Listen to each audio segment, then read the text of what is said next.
강프로입니다. 자, 오늘 LNF 5% 하락했습니다. 그리고 장기 이평선의 저항을 받고 있다. 그 부분에 대해서 제가 계속해서 말씀드렸습니다. 그리고 오늘 그 움직임이 정확하게 발생을 했습니다. 일단 보유하신 분들은 기본적인 요 내용 한 가지 알고 계셔야 됩니다. LNF는 그쵸? 양극재 업체 중에서 시세 측면에서 봤을 때는 3등이고요. 그리고 규모 측면에서 봤을 때는 2등입니다. 그런데 전체적인 그쵸 구조를 따져서 보자. 2차전지 소재 쪽에서 구조를 따져서 봤을 때는 3등으로 다시 내려옵니다. 자, 생산량 측면에서 보잖아요. 그러면 에코프로 BM이 1등이고요. LNF가 2등, 그리고 포스코 퓨처엠이 3등이에요. 근데 앞으로 늘어날 수 있는 양을 계산해 보잖아요. 그러면 퓨처엠이 수직 계열화를 잘 갖춰놨기 때문에 역전될 수 있는 가능성도 있습니다. 그런데 그런 부분을 주가가 먼저 반영을 해버렸습니다. 자, 주식시장은요 무조건 선반영합니다. 상승하기 위해서는 뭐가 나와야 돼요? 앞으로 좋아질 만한 내용이 나와야 돼요. 즉 앞으로 좋아질 수 있는 모멘텀이 발생을 해야 주가가 가격이 먼저 올라가면서 상승 구간으로 만들어 가는 겁니다. 자, 하락할 때도 마찬가지예요. 제가 지금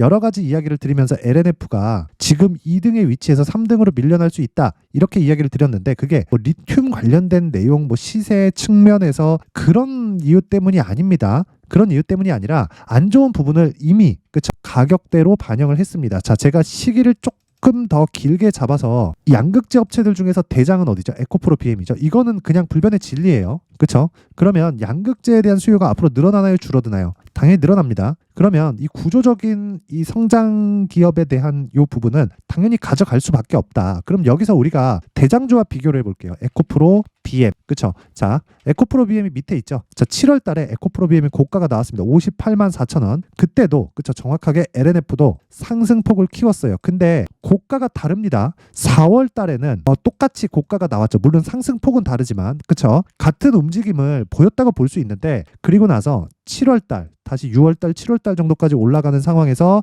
고가 58만 4천 원 형성했을 때 어떻게 됐습니까? LNF는 고가가 낮아지는 상황이 만들어졌습니다. 그러면 우리가 여기서 어떻게 해석을 해야 될까요? 다시 말씀드리지만 선반영을 한 겁니다. 그쵸? 자, 그러면 기간을 조금 뒤로 돌려볼게요. 자, 22년도 그쵸? 어떻습니까? 이렇게 보면 동일하게 조정 구간을 거쳐온 것처럼 보이지만, 자, 보시면 에코프로 BM에 대한 조정폭이 훨씬 더 컸습니다. 여기서 포스코 퓨처엠을 대입해서 보더라도 비슷한 움직임이 나옵니다. 자, 그렇다는 건 LNF가 조정폭이 더 적었기 때문에 23년도 들어서 어떻게 됐어요? 상승폭이 적었다는 거고, 지금 있는 이 상황에서는 에코프로 BM이 확실하게 1등 자리를 꿰찼죠. 그러면 기본적으로 에코프로 BM이 뒤에서 받쳐줄 수 있는 상황이 마련이 된 것은 맞지만 그건 단기적인 움직임이라는 거예요. 자, 양극재 기업들은 무조건 우리 포트폴리오에 들어가 있어야 되죠. 근데 시기가 중요하고요. 그 시기에 맞춰서 본다면 LNF는 지금 매도할 필요가 없고, 그리고 신규 매수도 가능하다. 하지만 가격대를 내가 얼마에 잡는지, 그리고 보유 기간을 어떻게 계산을 해 가는지가 중요하고요. 그러기 위해서는 에코프로 BM으로 최종적으로 옮길 수 있는 계획까지 세워져 있어야 됩니다. 그게 제가 말씀드리는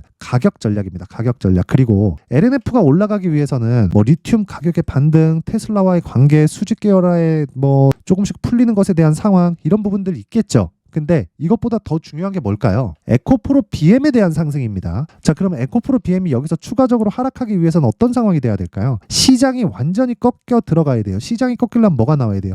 환율이 급등해야 됩니다. 환율이 급등하면 달러 가치가 급등하는 것이기 때문에, 즉 원화 가치가 떨어지는 것이죠. 그렇죠? 달러 대비니까. 달러 가치가 급등하는 상황이 일정 부분 올라가 있는 지금 상황에서 추가적으로 나올 수 있죠. 근데 추세를 형성하기는 사실상 불가능하다. 왜? 금리 인하 시기의 문제지 정확하게 언제 한다 못한다 요것에 대한 문제지, 금리가 이 최고치에 올라와 있는 건 그냥 확정치이기 때문에 그래요. 그러면 우리가 여기서 당연히 성장주를 해야죠. 그래서 제가 세 가지만 딱 강조를 드리는 겁니다. 2차 전지 중에서는 23년도에 2차 전지 소재주 그리고 양극재 기업들이 대장주였기 때문에 어떻게 해야 돼요? 에코프로 BM 그리고 LNF 공략을 해야 된다. 근데 여기서 상대적으로 낮은 위치에 있는 종목들, 그게 이 구간에서는 당연히 대장주를 해야 돼요. 근데 다른 섹터를 이야기를 하는 거예요. 이제 상승 초입에 있는 종목들, AI 반도체에 대한 분야가 너무 넓어요. 그렇다 보니까 섹터도 많이 만들어졌습니다. 이쪽에 대한 공략도 필요하고요. 그리고 바이오 쪽도 금리 인하 시기에 당연히 강세를 보일 수 있기 때문에 그런 부분도 같이 공략을 하면서 우리가 LNF를 보유하고 있다면 매도 안 해도 되고요. 그리고 이 구간에서 어떻게 해야 된다? 에코프로 BM으로 양극재 업체는 최종적으로 옮길 수 있는 상황을 만들어 가야 된다. 근데 지금은 왜 매도를 안 해도 되는지 이야기를 드리고 있는 거죠, 제가. 자, 상대적으로 약할 수 있는 모멘텀을 갖추고 있었는데 주가가 하락하는 상황, 즉 고가가 낮은 위치에서 하락하는 상황이 먼저 나왔기 때문에 우리는 에코프로 BM 기준에서 더 이상 추가적으로 빠지지만 않으면 LNF는 그쵸, 장기 이평선 돌파가 가능하지만 기본적으로 에코프로 BM으로 옮길 수 있는 계획을 갖자. 그러면서 앞서 말씀드렸다시피 반도체와 그리고 바이오까지 내 계좌에 있는 포트폴리오를 구성했을 때 신고가 매매만 계속 진행할 수 있다. 자, 그래서 가격이 가장 중요하다. 그쵸, 이게 핵심 사항입니다. 자, 그래서 앞으로 어떤 식으로 LNF에 대한 가격을 잡고 그 베이스가 되는 에코프로 BM에 대한 움직임에 대해서 제가 이야기를 드릴 텐데 그 말씀을 드리기 전에 제가 자, 연초기 때문에요. 그쵸? 연초기 때문에 소통방에서 이벤트를 하고 있는 내용을 안내 말씀을 드리겠습니다. 자, 우선 옆에 보이시는 건 강프로의 무료 소통방이고요. 지금 현재 500분 정도가 함께하고 있고 1월 이벤트로 제가 1000분까지 입장 인원을 늘릴 텐데 자, 특징점 두 가지. 첫 번째, 무료로 진행합니다. 두 번째, 신고가 매매만 진행합니다. 자, 지금 LNF를 제가 바로 매수하지 않는 이유도 그것 때문에 그렇고요. 그리고 무엇보다 LNF를 매매를 할 수 있는, 즉 신규를 고려하고 있는 분들은요. 에코프로 머티리얼즈를 함께 포함시키는 것이 좋습니다. 그쵸? 그 부분도 왜 그런지 제가 이야기를 정확하게 드리겠습니다. 실시간으로 이야기를 드릴게요. 자, 내용 한번 확인해 보세요. 자, 보시면 기본적으로 무료로 진행하고 신고가 매매만 진행한다고 이야기를 드렸죠. 자, 그 내용 한번 보겠습니다. 자, 쭉 보시면 1월 8일 그쵸? 오늘입니다. 이스트 소프트 그리고 에코프로 머티리얼즈 그쵸? 이렇게 정확히 진행된 내용이 있고 자, 시간을 한번 볼게요. 8시 52분 그리고 8시 57분. 저 정확히 장 시작 전에 진행이 되죠. 이렇게 제가 장중에 확인하지 않고 장 시작 전에 진행을 하는 이유는요. 다시 말씀드리지만 신고가 구간에 있기 때문에 그렇고 신고가를 만들기 위해서는 세력이 충분한 자금이 투입되었을 때 신고가가 형성되는 겁니다. 세력의 자금 없이 신고가를 만든다? 절대 불가능합니다. 그렇죠? 그래서 제가 신고가 매매를 할 때는 장 시작 전에 모든 거의 99%의 매매가 장 시작 전에 주문이 들어간다고 보시면 됩니다. 자, 그래서 이 내용을 한번 보시면 에코프로 머티리얼즈 그쵸? 8시 57분에 진행됐죠. 제가 아까 전에 LNF 지금 상태에서 절대 매도 안 해도 됩니다. 그렇죠. 이미 하락폭이 충분히 발생을 했고 다 나왔어요. 그건 에코프로 BM도 마찬가지입니다. 그러면 에코프로 BM도 빠질 수 없다. 하지만 에코프로 BM이 올라가면서 매물 소화 과정을 거치는 과정 동안 상대적으로 낮은 위치에 있는 LNF의 단기 탄력성은 더 높아질 수 있습니다. 그 부분 때문에 그렇습니다. 그런데 이것보다 더 탄력이 좋은 종목들이 신고가 종목이라는 거고 신고가 종목을 공략했을 때 자, 여기 보시면 이스트 소프트 자, 상한가 이틀 언제 공략했죠? 오늘 시가 체결했을 때 몇 프로? 오늘 하루에 15% 정도의 수익 구간에 들어갔다. 그쵸? 그 밑에 에코프로 자, 에코프로 머티리얼즈 어떻습니까? 그쵸? 오늘 시가를 보면 마이너스 2.5 그리고 종가 7.5 그쵸? 오늘 하루에 10% 정도의 수익 구간에 끝났다. 자, 어떤 종목이든요. 제가 공략한다 그래서 무조건 막 하루에 10% 터지고 20% 터지고 상한가 가고 이런 상황이 발생하진 않아요. 하지만 시장의 주도주가 되는 건 무조건 신고가를 거쳐가야 됩니다. 그래서 우리가 신고가를 공략하는 건 시장이 그렇게 움직이기 때문에 그렇습니다. 그리고 그 내용을 제가 지금 소통방에서 진행을 하고 있는 겁니다. 자, 두 종목 다 하루에 10% 수익에 성공을 했습니다. 자, 그래서 다른 종목 같은 경우에 보더라도 동일합니다. 1월 5일 장중 매매 그쵸? 장중에 매매가 진행됐죠. 정확히 9시 48분에 진행된 내용이 있고 29만 원 그쵸? 분봉을 직접 확인해 보시면 됩니다. 자, 요 내용도 보면 에코프로 BM 자, 보세요. 요날 정확하게 62평 반등이 나오면서 확인하고 매수한 구간이 있고 하루에 10% 정도의 수익 구간에 들어갔고 오늘도 소폭 강세 그쵸? 그냥 보합권이라고 봐야겠죠. 그쵸? 꾸준히 보유해 가는 겁니다. 그러면 저는 에코프로 BM 그리고 에코프로 머티리얼즈 두 가지 종목을 다 오늘로써 보유를 하게 된 거죠. 그쵸? 자, 이렇게 내가 정말 이 매매를 잘하기 위해서는 무조건 신고가에 대해서 이해를 해야 됩니다. 자, 제가 다른 종목에 대해서도 쭉 한번 보여드리면 한 종목만 제가 딱 더 보고 말겠습니다. 자, 요 내용인데 자, 12월 22일 그쵸? 이때 시노펙스, 테크윙, 레고캠바이오 이런 식으로 내용이 진행됐는데 시노펙스 한번 볼게요. 자, 보세요. 어떻습니까? 12월 22일 요 날이에요. 이때 5,000원 지금 얼마? 8,000원. 그렇죠. 자, 이렇게 모든 종목은 신고가를 만들어 놓고 시장의 주도주가 되는 겁니다. 내가 하는 종목이 무조건 이렇게 터진다? 그건 아니에요. 하지만 신고가 종목이 무조건 이렇게 터진다. 즉 신고가 종목 중에서 주도주가 되는 종목이 발생을 한다는 겁니다. 그렇죠? 그러면 우리는 신고가를 추적해야 되는 이유가 충분한 거예요. 그래서 자꾸 내가 물리고 손절하고 그러신 분들이 있다면 이번 기회에 소통방으로 입장을 하세요. 제가 무료로 진행을 하지만 한 가지 구독과 좋아요 부탁드리고요. 상단에 있는 전화번호로 참여라고 문자를 보내주시면 제가 소통방 입장 링크를 순차적으로 공유를 해드리도록 하겠습니다. 자, 그리고 연초 이벤트 하나 더 나갑니다. 제가 신고가에 대해서 계속 강조를 드렸기 때문에 여기 신고가 검색기, 그리고 여기서 나오는 뭐 시노펙스, 테크윙, 뭐 레고캠바이오 같은 종목을 어떤 식으로 공략을 해갈지, 그쵸? 여기 이 수익 모델에 대한 내용을 제가 함께 정리를 해오고 준비를 해왔으니까 이 내용도 무료로 진행을 합니다. 하지만 구독과 좋아요 꼭 부탁드리고요. 상단에 있는 전화번호로 참여라고 문자를 보내주시면 제가 신고가 검색기, 그리고 수익 모델, 그리고 소통방 입장 링크까지 함께 공유를 해드리도록 하겠습니다. 자, 다시 LNF로 돌아와서 보면요. LNF의 구조는 간단하다. 에코프로 BM이 움직여야 돼요. 그런데 에코프로 BM이 움직이기 위해서는 뭐가 필요하다고 말씀드렸죠? 다시 말씀드릴게요. 에코프로 BM이 움직이기 위해서는 안 빠져야 됩니다. 안 빠지는 걸 확인하고 우리가 매수할 수 있는 종목은 뭐다? 에코프로 BM. 근데 LNF는 지금 뭐가 나오고 있어요? 저가가 높아지는 상황이 나오고 있다. 추가적으로 상승하기 위해서는 뭐가 나와야 돼요? 에코프로 BM의 상승세가 나와야 된다. 그쵸? 근데 에코프로 BM은 어떻습니까? 지금 고가 돌파를 여기서 바닥을 만들었고요. 고가 돌파 시도, 그리고 또 고가 돌파 시도 두 번째입니다. 한 번 더 빠질 수 있어요. 그런데 그런 구간에서 더 강하게 움직일 수 있는 게 LNF고, 그 과정에서 LNF가 한 번 더 움직였을 때, 그쵸? 에코프로 BM으로 움직일 수 있는, 이동할 수 있는 상황을 만들자. 그러기 위해서는, 그쵸? 에코프로 BM을 기준해서 LNF의 가격 전략이 중요하다. 그쵸? 자, 그래서 제가 그 내용을요, 여기 가격 그리고 단기 보유 전략으로 준비를 해왔는데, 단기 보유 전략은 다시 말씀드리지만 2주 안에 수익 전환을 시킬 수 있는 그 내용이고, 2주 안에 전환시키려면 당연히 가격이 중요합니다. 자, 그런데 LNF의 수익을 위해서는, 즉 시세를 위해서는 에코프로 BM을 봐야 된다 그랬죠. 이 두 가지 내용은요, 다시 말씀드리지만 에코프로 BM을 기준해서 작성이 되어 있는 거고, 에코프로 BM 기준에서 LNF를 보는 근거에 대해서도 제가 여기 20페이지에 걸쳐서 상세하게 내용을 준비를 해놨습니다. 자, 그런데 제가 이걸 영상에서 이야기를 드리면요, 20페이지에 달하다 보니까 한 2시간, 3시간 정도 계속해서 이야기를 해야 됩니다. 시간도 오래 걸리기도 하고 편집 시간도 뭐 좀 너무 길게 걸리기도 해서 이런 식으로 제가 내용 준비를 해온 거니까 양해 부탁드리고요. 한 가지 구독과 좋아요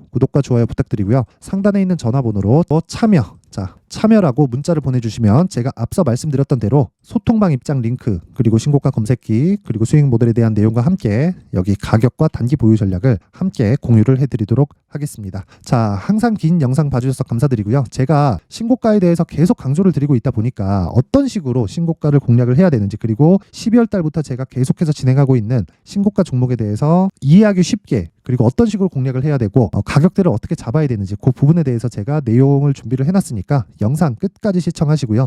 모든 분들이 성공 투자하셨으면 좋겠습니다. 네, 올 한 해를 뒤돌아보니까 구간별로 큰 수익이 나왔었던 종목들이 꽤 많이 보입니다. 1월 달에는 AI 관련주들이 있었고요. 그리고 2월 달부터는 2차 전지가 계속해서 강세를 보였죠. 자, 그리고 나서 3월 달이 되니까 AI 반도체 관련주들이 신고가를 만들면서 5월 달부터 시세를 큰 폭으로 냈죠. 저가부터 따진다면 한미반도체와 같은 종목들도 올 한 해 6배 정도의 시세가 나왔습니다. 혹시라도 올해 수익을 보지 못하신 분들이 있다면요, 어떻게 시세가 움직이는지 반드시 익혀 놓으셔야 되고요. 만약에 그런 부분이 아직 준비가 되어 있지 않다면 어중간한 종목들 사고팔고 하지 마시고요. 딱 한 종목에 비중을 제대로 넣어서 확실하게 수익을 보는 방법이 필요합니다. 자, 그래서 제가 23년 12월 달 강프로의 대시세 종목을 준비를 해왔고요. 이 종목은 대기업을 상대로 안정적인 매출 구조를 갖추고 있는 데다가 이 규모가 40%를 넘나들고요. 호황기 때는 50%를 넘나드는 역대급인 이익 구조를 갖추고 있어서 대체 불가능한 기업이라고 보셔야 됩니다. 자, 지금 현재 주요 거래처는요, 삼성전자, 인텔, 하이닉스, TSMC, 엔비디아까지 모든 반도체 업체를 고객사로 확보하고 있는 상황이고요. 이 재무제표 상황을 보면요, 이익률 자체가 넘사벽인 걸 알 수 있습니다. 넘을 수 없다는 거겠죠. 첫 번째 급등 포인트를 보면요, 앞서서 보여드렸었던 실적은요, 23년도 개화 시기에 접어들었었던 AI 반도체 실적이 포함되지 않은 실적입니다. 자, 그런데 올 한 해 개화 시기에 접어들었었던 새로운 반도체 실적치가 더해지면요, 질적인 성장보다 양적인 증가가 함께 이루어지게 되고요. 그런 부분을 한미반도체가 이미 시세로 보여줬죠. 저가부터 6배 강세를 보인 상황이 있습니다. 강프로의 무료 소통방이죠. 어떻게 매매를 했느냐? 5월 25일 날, 그쵸? ISC를 49,800원에 매수를 했고요. 자, 그리고 나서 2달도 되지 않아서 한 100% 정도의 수익을 만들어냈습니다. 자, 근데 6월 2일 날 내용 한번 확인해 보시면, 자, 한미반도체 26,000원까지 올려서 잡겠다는 내용이 있죠. ISC와 함께 새로운 반도체 관련 종목입니다. 이때 당시 가격이 25,650원이었는데 그냥 올려서 잡으라는 거겠죠. 지금 현재 한미반도체 가격이 62,000원인 걸 본다면요. 항상 주가는요. 신고가 이후에 공략하는 것이 좋고 그랬을 때 단기간에 100% 수익이 가능한 구조를 만들 수 있습니다. ISC도 그렇고 한미반도체도 마찬가지예요. 당연히 에코프로도 마찬가지입니다. 두 번째 급등 포인트를 보면요. 자, 개인용 PC를 비롯해서 서버, 클라우드, 그리고 우리가 사용하는 스마트폰까지 기본적인 PC 구조와 동일하고요. 새로운 반도체의 구조도 동일한 구조를 갖추고 있습니다. 자, 근데 한미 반도체의 상승 이유도요. 이러한 구조가 동일하게 진행되기 때문이고 이 구조는 절대로 바뀔 수가 없습니다. 11월 달에 새로운 뉴스가 나왔습니다. 자, 온 디바이스까지 더해지면 비메모리의 사용처는 계속해서 증가할 것은 너무 당연한 이야기고요. 그런 부분을 감안했을 때 이 기업은요. 질적인 부분에 대한 성장이 아니라 양적인 증가까지 이룰 수 있는 상황이 된 겁니다. 한미반도체의 시세를 보면 아직은 굉장히 저렴한 상태를 유지하고 있고요. 세 번째 상황을 보면요. 엔비디아의 실적인데요. 이건 올해 초 대비해서 4배 정도의 상승폭이 나왔고요. 주가도 그 정도가 당연히 올랐죠. 주식 투자를 할 때는 예상하는 게 아니라 확정치를 보고 매매를 해서 수익을 낼 수 있어야 됩니다. 앞서서 제가 보여드렸었던 내용인 ISC도 그렇고요. 한미 반도체도 그렇고 확정된 내용이 있었죠. AI에 대한 개화 시기에 맞춰서 삼성전자와 SK 하이닉스가 강세를 보이는 구간이 있었고요. 엔비디아가 강세를 보였습니다. 자, 삼성전자도 그렇고 하이닉스도 그렇고 엔비디아도 마찬가지고요. 생각해 보시면 세력들이 어찌할 수 없는 정도의 사이즈를 가지고 있는 그런 종목들이죠. 그렇기 때문에 제가 계속해서 이야기를 드리는 겁니다. 확인하는 데는 확정치가 필요하다고요. 엔비디아 실적만큼 확실한 재료가 있을까요? 엔비디아의 실적의 증가세는요. 앞으로 다가올 AI 반도체의 수요 증가가 있을 수밖에 없다는 거고 그리고 그에 맞춰서 단가는 폭증하고 있는 상황인 게 엔비디아의 실적을 보면 알 수 있고요. 그리고 삼성전자와 SK 하이닉스로 연결이 되고요. 그래서 한미반도체가 올라온 그런 상황입니다. 한미반도체만큼 추가적으로 상승할 수 있는 종목이 있다는 게 하이닉스를 포함해서 삼성전자의 시세 그리고 엔비디아의 실적을 보면 알 수 있고요. 그래서 준비한 4분기 대시세 종목, 내년 초까지 강세를 보일 수 있는 종목을 준비를 해왔습니다. 어렵게 생각하지 마시고요. 기본적으로 신고가 구간에 있는 종목이기 때문에 하락에 대한 저항성은 충분히 갖춰져 있는 종목이고 이미 시세가 시작이 됐습니다. 자, 무엇보다 중요한 건 얼마에 사는 걸 텐데 제가 그런 부분까지 상세하게 준비를 해놨으니까 영상 상단에 있는 전화번호로 대시세라고 문자를 보내주시는 분들에 한해서만 무료로 공개를 하도록 하겠습니다. 매매하는 과정에서 수익이 잘 안 난다 하시는 분들은 이 종목 딱 받아가서 큰 수익 내셨으면 좋겠습니다.